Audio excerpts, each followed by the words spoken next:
치매가 뭐 기억력이 없어진다 이 정도가 아니라 결국은 일상생활을 못하게 하고 가족들을 힘들게 하고 그 다음에 본인이 이제 사망에까지 이르게 하는 아주 직접적인 원인이 될 수가 있습니다. 자기가 평소에 비만, 당뇨, 고혈압, 고지혈 이렇게 4가지의 위험인자가 있으면 이거는 고위험군에 들어갑니다. 저 요즘에 건강에 관심 많으신 분들이 워낙 많아서 아무래도 근데 나이가 들다 보면 결국 좀 아프게 되잖아요. 이 신체의 아픔도 큰 거지만 정신이 힘들어지는 것도 본인을 포함해서 가족들도 되게 힘들어지게 되는데 그중에 대표적으로 우리가 알고 있는 게 뭐 치매라는 것들이 있는데 치매가 어떤 병인지 좀 자세히 알고 싶어서 30년간 치매 연구한 이제 교수님 모시고 자세한 얘기 한번 들어볼까 하는데 일단 우리가 치매를 대부분 알고는 있단 말이죠. 근데 혹시나 우리가 모르는 것도 있을 수 있으니까 치매가 일단 정확히 어떤 병이고 요즘 치매 환자 수는 많이 늘어나고 있는 추세인가요? 어떻게 되나요? 치매는 노인이 가장 두려워하는 질병 1위라고 얘기를 하고요. 치매 환자 수는 진짜 폭증하고 있습니다. 그 이유는 제일 큰 게 연령입니다. 나이. 지금 이미지 나오죠. 65세 이상 고령 인구. 네네네. 65세 이상 고령 인구 비중이 점점 많아지고 있고 지금 현재 80만 명 정도 되는데 2050년이 되면 뭐 100만 명이 넘고 막 이렇게 많아지니까 이 치매 환자를 그 주변에서 아주 흔히 보실 수가 있고요. 85세 노인들 중에 50% 이상이 치매 환자다 이렇게 생각하시면 됩니다. 그런데 저희가 평균 수명이 현재 한 86.7세 정도 되거든요. 86.7세인데 이제 점점 평균 수명이 높아져서 지금 90세를 생각하고 있는 상황이라서 이 치매가 정말로 우리 생활 속으로 확 들어와 버렸다 이렇게 생각하시면 되는데요. 치매가 뭐냐 되게 혼돈스러우실 것 같아요. 근데 치매는 우리가 머리 아파, 뭐 두통이야, 뭐 어지러워 이런 것 같은 증상을 나타내는 단어고요. 질병명은 알츠하이머성 치매, 혈관성 치매, 뭐 파킨슨병 치매, 알코올성 치매 등등 다양하게 나뉠 수가 있습니다.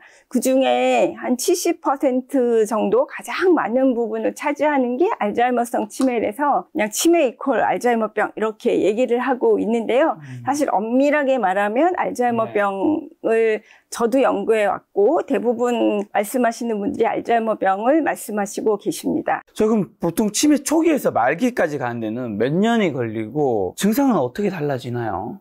이제 제가 그래프를 한번 가져와 봤는데요. 치매가 전체적으로 증상이 나타나서 이제 사망에 이르기까지 8년에서 12년 이렇게 잡고 있는데요. 요거를 이제 다시 이렇게 세분화를 해보면 현재는 치매를 병원에서 진단받기 전까지는 아무런 것도 하지 않습니다. 그게 이제 15년 동안 뇌가 점점 망가져가고 있는데 아무것도 안 하는 거고요. 그 다음에 증상이 나타나서 병원을 찾아가는데 이때는 이미 이제 신경세포가 막 죽기 시작한 때예요. 그래서 치매 증상 완화제를 이제 처방을 해갖고 처방을 받으면 약간 인지기능이 좋아지는 것 같은데 결국은 약효가 없이 1, 2년 지나고 그게 그렇게 증상이 좋아졌나? 괜찮나? 그렇게 갸우뚱해서 7년이 확 가버립니다. 그러면은 그 다음에는 집에서 어떻게 할 수 없는 단계에 다다라서 이제 집에서 요양을 하게 되는데 간병인을 들이거나 이제 간병인을 감당할 수 없을 때는 요양원에 들어가게 되고 그렇게 돼서 요양원에서 한 평균 4년 정도의 시간을 보내다가 사망을 하게 되는데요. 저는 이제 이런 그 프로그램을 통해서나 책을 통해서나 제 연구를 통해서 이거를 좀 바꿔보자 이렇게 적극적으로 말씀을 드리고 있는데요. 이제 아무런 행동도 하지 않든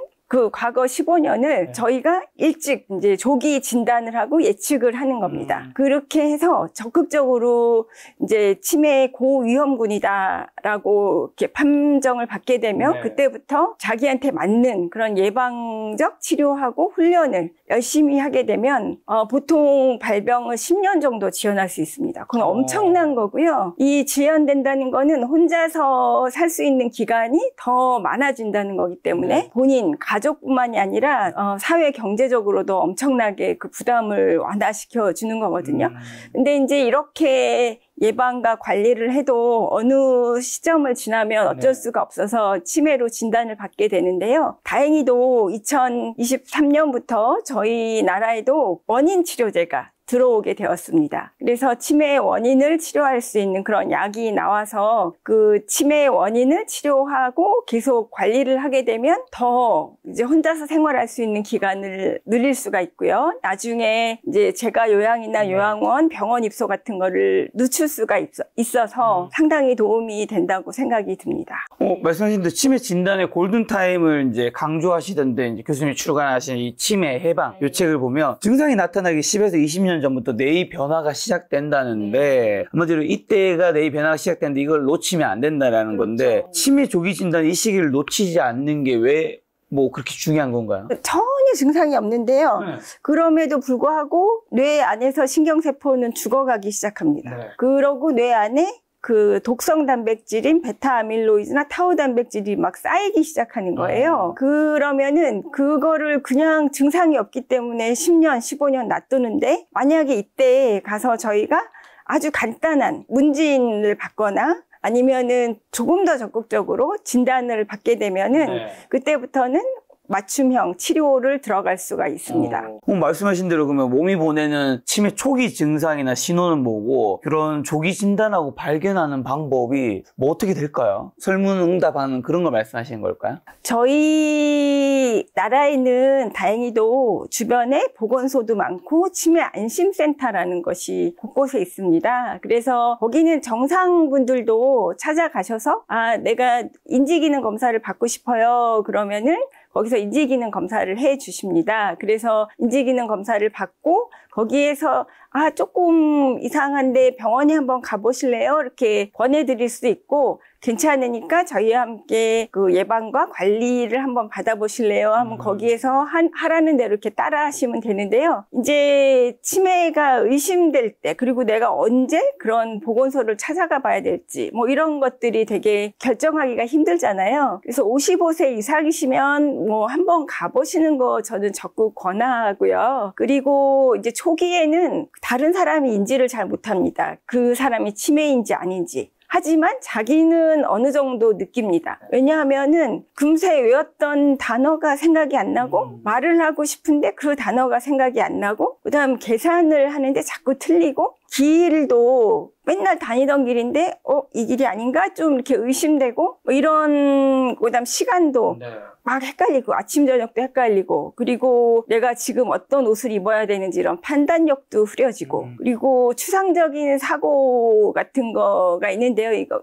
머릿속으로 계산을 막 해봤을 때 이게 어떻게 되지 하는 이런 추상적 사고 능력도 떨어지고, 물건을 어디다 뒀는지 잘 모르고, 그러니까 제일 흔한 게 이제 TV 리모컨을 어디다 뒀는지 몰라갖고 막 찾는다거나, 요즘은 핸드폰을 어디다 뒀는지 몰라서 막 찾는다거나, 이런 거. 그다음에 그냥 아무런 일이 없는데 막 화가 나거나 우울해지거나 이런 기분 변화가 일어나고요. 그다음에 자기가 화낼 상황이 아닌데 막 화를 내요. 그 주변에 이런다거나, 아니면은 지금 점심을 먹어야 되는 시간인데 귀찮아 막 이래가지고 안 먹게 되고, 이런 증상들이 그냥 흔히 접할 수 있는 증상인데요. 옆 사람은 잘 몰라요. 그렇지만 본인은 느낄 거예요. 내가 왜 이러지? 내가 왜 이렇게 자꾸 화를 내지? 내가 왜 자꾸 잊어버리지? 이런 거를 느끼게 된다면 근처에 보건소에 한번 가셔서, 그 시간이 좀 오래 걸리긴 하지만 무료고요. 한 1시간 정도 인지기능 검사를 받습니다. 그래서 인지기능 검사를 받고 나면 보건소에서 이제 평가를 해서 조금 더 평가를 받아봤으면 좋겠다. 그럼 병원에 이렇게 보내드리고요. 그럼 병원에서는 좀 더 전문적으로 여러 가지 평가를 수행하게 됩니다. 그래서 보건소에 찾아가는 것까지가 상당히 중요한 거라고 생각이 듭니다. 이런 문진 검사 외에는 다른 검사는 좀 뭐가 있는 건가요? 정확하게 검사하는 거는 크게 3가지가 있습니다. 이제 미국 FDA 승인을 받은 기준으로 얘기를 하면 뇌 안에 아밀로이드가 얼마나 쌓여 있는지 살아있는 사람 뇌를 영상 촬영을 합니다. PET, PET라고, PET를 찍으면은 정확히 어느 부위에 어느 만큼의 베타 아밀로이드가 쌓여 있는지 보입니다. 그러면 그걸로 이 사람은 알츠하이머병이다? 아니다. 증상과 상관없이요. 그렇게 하는 게 한 가지 있고요. 이거는 정확도가 한 95% 정도 됩니다. 그래서 상당히 정확하고요. 두 번째는 뇌척수액을 뽑아서 거기서 베타아밀로이드와 타우라는 단백질의 농도를 측정해서 하는 건데 이것도 정확도는 90% 이상입니다. 그런데 이거는 노인들이 가서 이제 8시간 이상 움직이면 안 돼요. 그러기 때문에 이렇게 쉽게 할 수 있는 검사는 아니고요. 그리고 누가 그걸 뽑고 누가 검사를 하느냐에 따라 약간 이렇게 차이가 있습니다. 그래서 이거는 정확도는 높지만 그렇게 많이 제한은 안 드리고요. 최근에 올해 5월에 그 미국 FDA에서 혈액으로 그 알츠하이머병을 진단하는 방법을 승인하였습니다. 아주 획기적인 거고요. 혈액 안에서 베타아밀로이드와 타우의 특정한 인산화된 단백질을 측정을 해서 그 비율로 이 사람이 알츠하이머병 환자인지 아닌지를 가려내는데 거의 90% 정확도를 가지고 있습니다. 굉장히 편하겠네요, 혈액으로 하는 거니까. 그렇죠. 상당히 편한데 현재는 미국에서만 승인을 내준 상태입니다. 한국에 상용화는 아직 뭐 예정된 건 없는 건가요? 이제 한국에서도 도입하려고 하고 있고요. 한국에 도입을 하려면 한국인한테서도 그게 맞는지 임상시험을 해야 됩니다. 근데 이 진단의 임상시험은 쉬운 게 혈액을 뽑아서 그 정확도를 살펴보면 되는 거라서 그렇게 치료제의 임상시험만큼 어렵지는 않고요. 곧 도입이 될 거라고 생각이 들어서 여러분들도 잘 활용하실 수 있으리라 기대해 봅니다. 지금 PET였나요? 네네, 그랑 이제 뇌척수, 그다음에 피검사 지금 한 3개 정도가 있고 한국엔 피검사는 아직 안 들어온 상태예요. 네. 근데 이제 페트 검사는 정확하긴 한데요. 이게 현실적인 어려움이 보통 페트를 찍을 수 있는 병원이 대형 병원이잖아요. 근데 대형 병원에 나 정상인데 궁금해서 한번 진단 받으러 가고 싶어요. 그럼 절대 예약 안 해줍니다. 왜냐하면 환자들이 넘쳐나기 때문에. 그래서 현실적으로는 페트 검사를 정상인이 받는 거는 그렇게 쉬운 방법은 아닙니다. 그래서 혈액 검사가 아주 기대되고 기다려지는 상황입니다. 한마디로 지금 대한민국 2025년 지금의 상황에서는 이런 문진 검사가 가장 손쉽게 일단 할 수 있는. 그렇죠. 여기를 거쳐서 그 다음에 가보세요. 이렇게 제안을 해주기 때문에 문진 검사 하시고요. 그 다음에 또 고위험군이 따로 있습니다. 이 문진을 안 하더라도 자기가 평소에 비만, 당뇨, 고혈압, 고지혈 이렇게 4가지의 위험인자가 있으면 이거는 고위험군에 들어갑니다. 그래서 요 분들은 문진검사를 안 해도 내가 좀 이상하다 하면은 바로바로 관리에 들어가셔야 되는 상황이고요. 또 하나는 이제 집안 내력을 보셔서 부모나 조부모가 치매였다 하면은 이제 위험 유전인자가 아포리포프로테인 이 단백질이라는 그런 위험 인자가 있습니다. 그게 있는지 한번 검사를 받아보시는 것도 추천드립니다. 그럼 지금 말씀해 주신 거 추가적으로 질문 드리면 알츠하이머 발병 위험을 크게 높이는 지금 말씀하신 그 아포 유전자 말씀하셨나요? 그걸 보유하고 있다면 좀 어떻게 해야 되는지랑 유전자 검사를 받아봐야 되는 건가요, 그러면? 유전자 검사를 전체로 받는 거는 비용도 비싸고 힘든데요. A4E에 이제 여러 가지 타입이 있는데 그중에 E4라는 알렐이 있습니다. 유전 인자가 있는데 그게 있는지 없는지 검사하는 거는 그렇게 어렵지 않고 가격도 그렇게 비싸지 않아서 하지만 이제 병원에 가서 받으셔야 되기 때문에 그거를 받아보시면은 이제 내가 그 아포2가 있구나 이렇게 진단을 받으실 수는 있는데요. 그 다음이 문제인데요. 그러면 뭘 할 수 있냐? 그게 이제 2가지로 딱 나뉩니다. 제 친구 중에 이제 이 아포2 검사를 했는데 아포2가 2개나 나왔어요. 그러니까 보통 다 이런 유전인자가 2개가 있습니다. 하나는 엄마한테서 받고 하나는 아빠한테서 받고 그래서 어떤 사람은 하나가 있을 수도 있고 2개가 있을 수도 있고 없을 수도 있거든요. 그런 상황인데 만약에 2개가 있다 그러면 위험이 엄청나게 높아지는 거예요. 치매에 걸릴 수 있는 위험이. 그런데 보통 하나가 있을 때 3배에서 5배 정도라면 2개가 있으면 10배 막 이렇게 높아지거든요. 그러면은 그 얘기를 딱 들으면 이제 2 패턴으로 딱 나뉩니다. 한 그룹은 난 이제 치매야. 뭐 막 이러고, 뭐 키를 어디다 뒀는지 몰라도 나 발병했나 봐. 막 이러고 너무 우울해해요. 그러고 아무것도 안 해요. 이런 그룹이 한 그룹 있는 반면 또 다른 그룹은 나는 A4, E4가 있기 때문에 더 열심히 운동하고 뭐 식습관도 가져야 되고 네. 생활습관도 가져야 되고 적극적으로 임하시는 그런 그룹이 있습니다. 그래서 이거를 꼭 해봐라 이렇게 권하지는 못하고요. 이제 여러분들이 어느 그룹에 속하는지 제가 알 수가 없어서요. 예, 그렇지만 만약에 있다는 거를 우연이라도 아시게 된다면 네. 적극적으로 임하셔야 됩니다. 저 그럼 치매 발병 원인을 좀 여쭤봐야 되는데 일단은 치매 원인은 뭐고 치매에 잘 걸린 사람들의 공통점이나 특징은 좀 어떤 게 있을까요? 치매의 원인은 네. 제일 큰 게 나이입니다. 나이. 예, 65세 이상은 이렇게 피해갈 수가 없는 그런 위험 인자로 딱 자리를 잡고 있고요. 65세부터인가요? 예, 제일 많이 걸리기 시작합니다. 기준점이. 예, 그래서 그게 나이가 제일 많고요. 조금 전에 말씀드린 그 유전 인자가 네. 이제 위험 인자거든요. 네. 그렇고 아예 20세에도 발병하는 위험 인자를 가지신 분들도 있습니다. 그분들은 아주 명확하기 때문에요. 65세 이전에 네. 이제 치매 증상이 나타나면 병원에 가셔서 유전자 검사를 받으셔야 됩니다. 그런 분들이 우리나라에도 한 지금 20가구 정도 존재를 하고 있고요. 그분들은 나라에서 특별히 이렇게 계속 관리를 해 주시고 그 새로운 약이 나오면 그 약도 한번 그 임상시험 대상군이 되기도 하니까 이렇게 아주 젊은 나이에 치매 증상이 있다 하면은 네. 가보시는 게 좋고요. 그래서 이제 세 가지 유전적인 것, 그다음 나이 이렇게 말씀을 드렸는데 이거 이외에도 이제 전반적인 원인을 말씀드리면 치매라 하면 뇌 안에 수조 원의 그 신경세포의 결합들이 일어나고 있습니다. 이 결합에 의해서 우리가 학습을 하고 인지를 하고 대화를 하고 생활을 하는데 그 네트워크가 끊어지는 겁니다. 그래서 이제 네트워크가 끊어져서 그런 활동을 못 하는 거죠. 그런데 그러면 네트워크가 왜 끊어지냐? 이거를 보면은 이제 뇌 안에 그 아까 살짝 말씀드렸는데 베타 아밀로이드라는 독성 단백질이 쌓이기 시작하고요.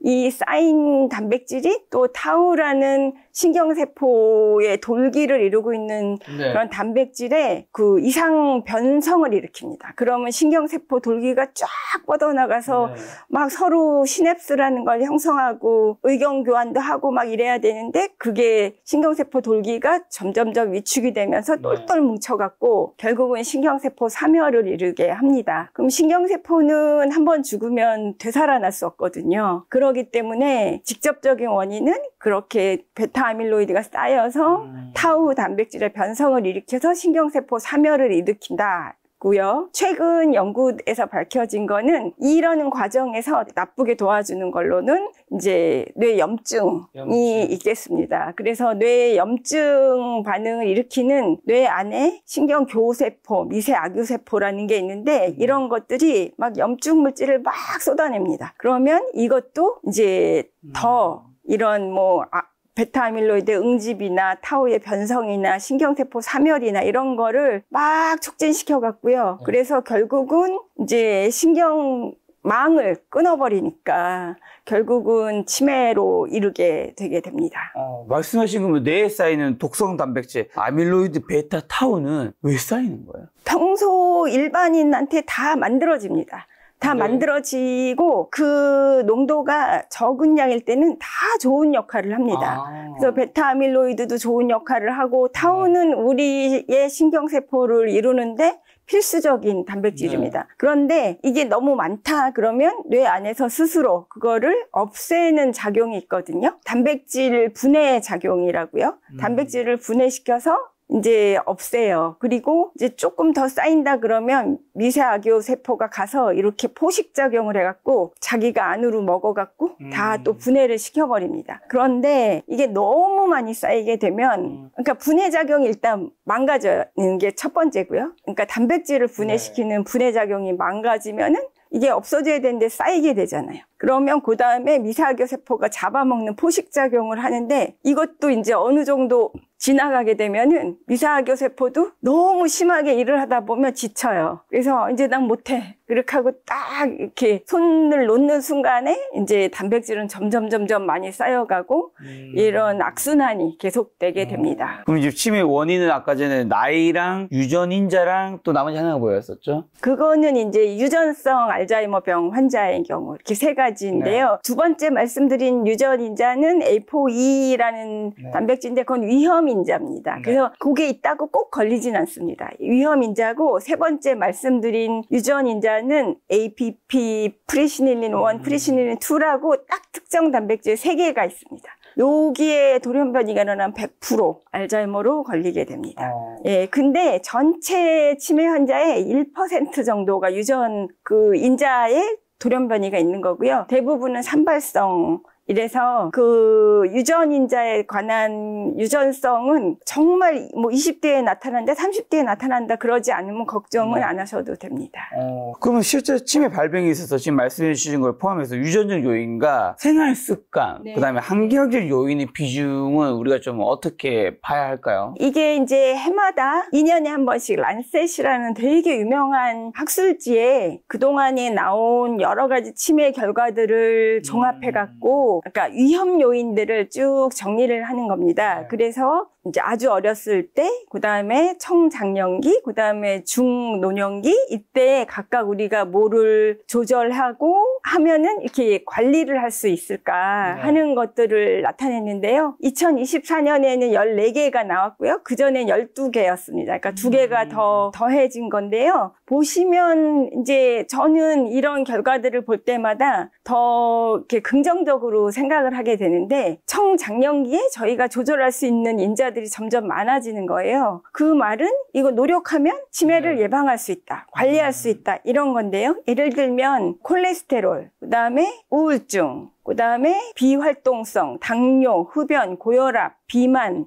알코올 오남용, 그다음 청력 손실 이런 거를 들 수 있는데요. 저희가 가끔씩 이제 혈액 검사를 하잖아요. 건강 검진에서. 그러면 콜레스테롤은 측정할 거고 당뇨도 측정할 거고 고혈압, 비만 이런 건 다 측정할 거거든요. 그래서 만약에 여기에서 이상 시그널이 나온다면 적극적으로 치료를 받으시면 됩니다. 이것들은 아주 좋은 약들이 많아서 약으로 다 저희가 관리를 받을 수 있기 때문에 이런 것들이 관리가 되면 위험인자가 확 줄죠. 이제 고담 위험인자가 우울증. 이것도 우울증이었던 환자가 치매로 진단할 수 있는 확률이 50% 더 높다고 합니다. 그러니까 이제 요즘은 이제 노인 우울증도 물론 중요하지만 청장년기 우울증도 많은데요. 이것도 적극적으로 치료받으시면 나으실 수 있거든요. 그러니까 이런 것도 하고 그다음에 우리가 저부터도 이어폰 많이 쓰고요. 많은 소음에 노출이 되고 있는데 그래서 청력 손실이 생각보다 많습니다. 근데 우리의 오감이 자극이 안 되면 그러니까 시각, 청각, 미각 그런 것들이 감각이 자극이 안 되면 뇌의 신경세포의 활력도가 떨어집니다. 그래서 그중에서 이제 청력이 가장 예민하게 잘 안 들리면 신경을 안 써요, 매사에. 그렇게 되면 뇌의 자극이 줄어들고 그러면 뇌가 활성화가 돼서 계속 시냅스라는 걸 만들어서 서로 연결을 시켜야 되는데 그런 게 안 되기 때문에 이제 요런 청력 손실은 베타아밀로이드나 타우랑은 전혀 상관이 없지만 이거를 보상하기 위해서 다른 모든 신경세포나 감각 세포들을 다 일로 끌어가거든요. 그래서 다른 능력이 또 떨어질 수 있어서 청력 손실도 적극적으로 예방하셔야 되고 이제 그럼 어떻게 청력 손실을 예방하고 치료하고 관리하냐 이것도 있는데요. 이제 예방은 저희가 될 수 있으면 이어폰 덜 끼시면 좋고요. 근데 이게 잘 안 되죠. 그렇고 그다음에 만약에 청력 손실이 왔다 그러면 꺼려 하지 마시고 보청기를 사용하셔도 좋습니다. 근데 혼자 있을 때는 나는 대화를 안 하니까 안 끼시는데 혼자 계실 때도 이걸 계속 착용을 하시면서 외부 자극에 대해서 계속 이렇게 느끼셔야 되고요. 그다음에 두부 외상 이거는 이제 넘어지시거나 그다음에 뭐 그런 두부 외상을 받을 수밖에 없는 직업군이 또 있잖아요. 그런 직업군 분들은 두부 외상을 받았을 때 알츠하이머 병으로 간다는 그런 여러 가지 연구 결과가 있어서 이거는 정말 중요합니다. 그래서 만약 두부 외상이 있었다 그러면은 바로 병원에 가셔서 거기에 합당한 치료를 받으셔야 되고요. 그다음에 요즘 이제 코로나 시대를 지나면서 혼자 계시는데 익숙하신 분들이 많아요. 그런데 아이솔레이션, 그러니까 고립, 비활동성, 이게 제일 나쁩니다. 이거는 청장년기뿐이 아니라 중노년기에도 가장 위험한 건데요. 사람이랑 만나거나 움직여야지 저희 뇌가 자극을 받고, 그 자극이 뭐 특별한 건 아니에요. 그렇지만 어떤 현상을 보고 얘기를 하고 뭐 이렇게 사람과 서로 이렇게 교류를 하면은 뇌의 신경세포가 안 움직일 수가 없어요. 그렇게 되니까 또 좋고, 그 다음에 우리가 운동을 하거나 걷거나 뭐 그렇게 되면은 그때 여러 가지 뇌에 그 좋은 그런 인자들이 나옵니다. 그래서 근력 운동을 해라. 근데 근력하고 뇌하고 무슨 상관이야? 막 이렇게 얘기할 텐데, 근력 운동을 하면 근육에서 이리신이라는 또 인자가 나와서 그게 뇌 안에 들어와서 신경세포의 활성을 증가시키고요. 그 다음에 걷는다. 그리고 유산소 운동을 하게 되면, 이 유산소 운동은 뭐 뱃살을 빼주는데 최고일 뿐이 아니라 너무너무 우리 몸 속에는 활성산소가 많아요. 그 스트레스도 많고, 그래서 코르티졸이라는 스트레스 호르몬도 엄청 나오고 있고요. 활성산소가 너무너무 많기 때문에 음식을 먹어도 활성산소가 나오고 막 이래서 이런 활성산소들이 신경세포를 무작위로 공격을 합니다. 그런데 우리가 유산소 운동을 하게 되면 이 활성산소를 잡아주는 그런 역할을 하기 때문에 이런 그 활동을 한다는 것 자체가 근력운동, 유산소운동, 그다음 사람과의 그 접촉, 이런 것들이 다 그 뇌를 위한 그 영양제다, 이렇게 생각하시면 되고요. 흡연. 이 흡연은 그 백해무익합니다. 이게 정말 끊기가 너무너무 어려우신데요. 이 흡연에 의한 혈관의 그 나쁜 점, 이런 것들이 이미 잘 알려져 있고, 이 혈관은 뭐 심장에만 도는 게 아니라 온몸을 돌고 있고 뇌 안에서도 돌고 있습니다. 그래서 혈관이 나빠지면 뇌에도 엄청나게 나쁜 영향을 미치고요. 예를 들면 뇌 장벽이라고 튼튼하게 이렇게 나쁜 것들 못 들어오게 이렇게 막고 있는데, 이 흡연과 뭐 여러 가지 그 자극들에 의해서 뇌 혈관 벽이 좀 느슨해지면 그거를 통해서 이렇게 혈액 안에 돌던 독성 물질, 뭐 염증 물질 이런 게 뇌로 막 들어오게 돼서 뇌를 나쁘게 합니다. 그래서 흡연은 정말로 백해무익이다, 이렇게 얘기를 할 수 있고요. 알코올 오남용, 이거는 이제 뭐 한두 잔 정도는 괜찮다, 이렇게 생각할 수 있는데요. 이제 젊어서는 정말 많이들 드시잖아요. 이렇게 또 회식 같은 거 하면 많이 먹는데, 이게 반복이 되면 신경세포를 직접 죽입니다. 그래서 그 내가 많이 먹는 거 아는데 그래도 나는 간이 튼튼해서 괜찮아 막 이러는 분들 계시잖아요.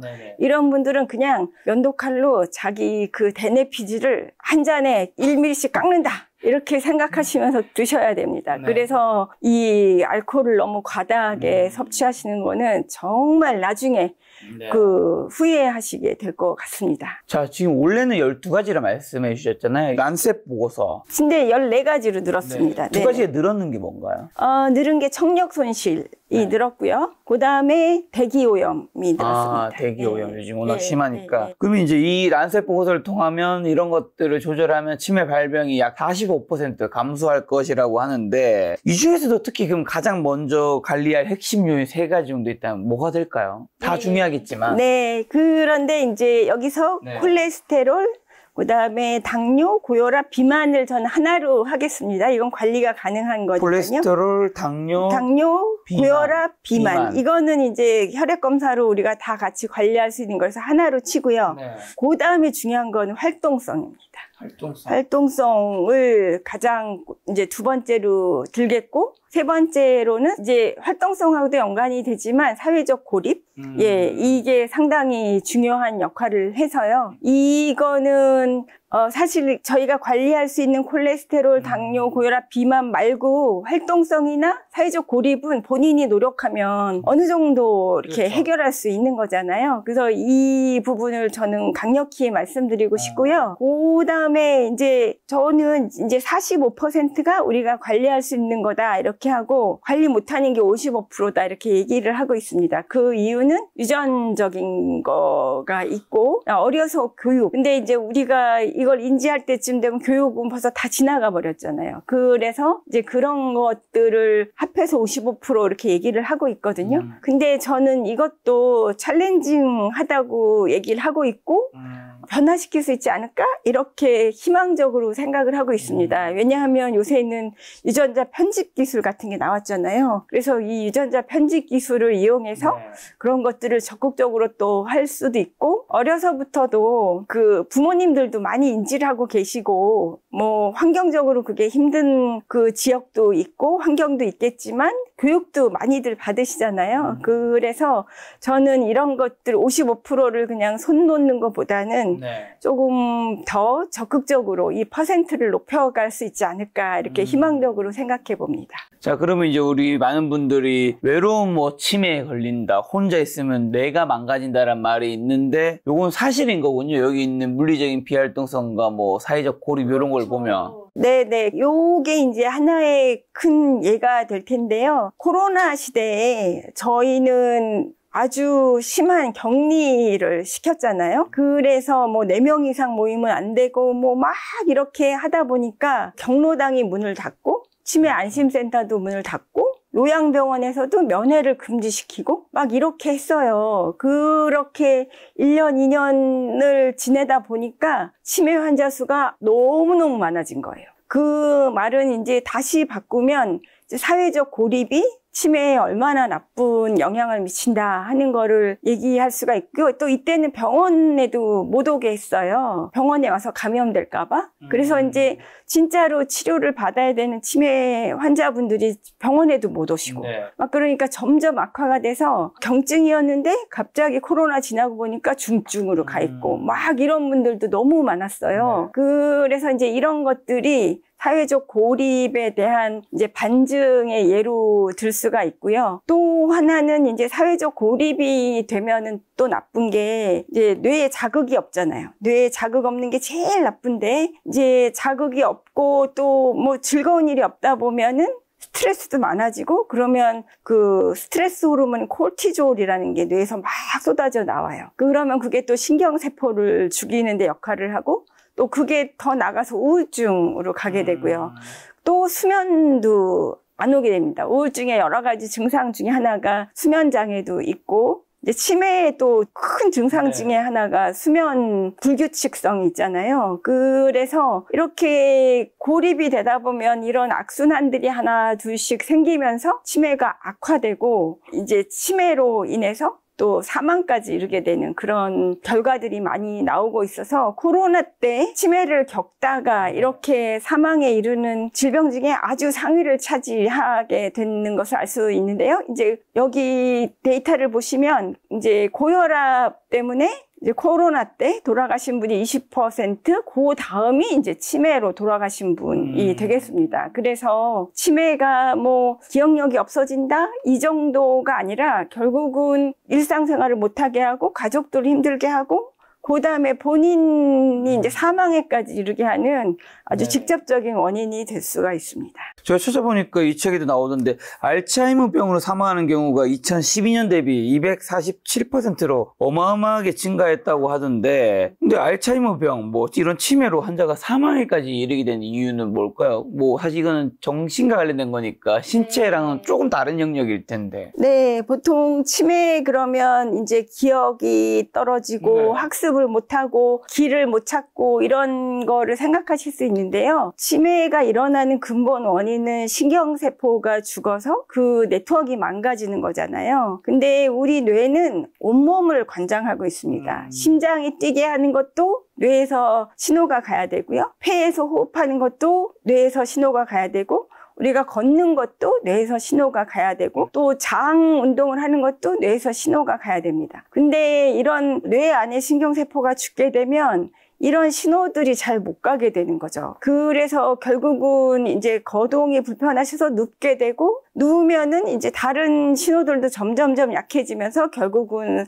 사망에 이르게 되시는 거라서요. 이게 기억력이 나빠진다, 그거만은 아니에요. 결국은 뇌의 신경세포가 죽어서 전신으로 문제를 일으키는 거라서 이 사망 원인이다 이렇게 얘기하는 이유는 그런 이유 때문입니다. 저 여기서 그리고 우울증도 있는데 네. 우울증이 심해지면 치매로 이제 발전할 수 있다는 건데 우울증과 치매가 무슨 관련이 있는 거죠? 이거는 두 가지로 설명할 수 있는데요. 네.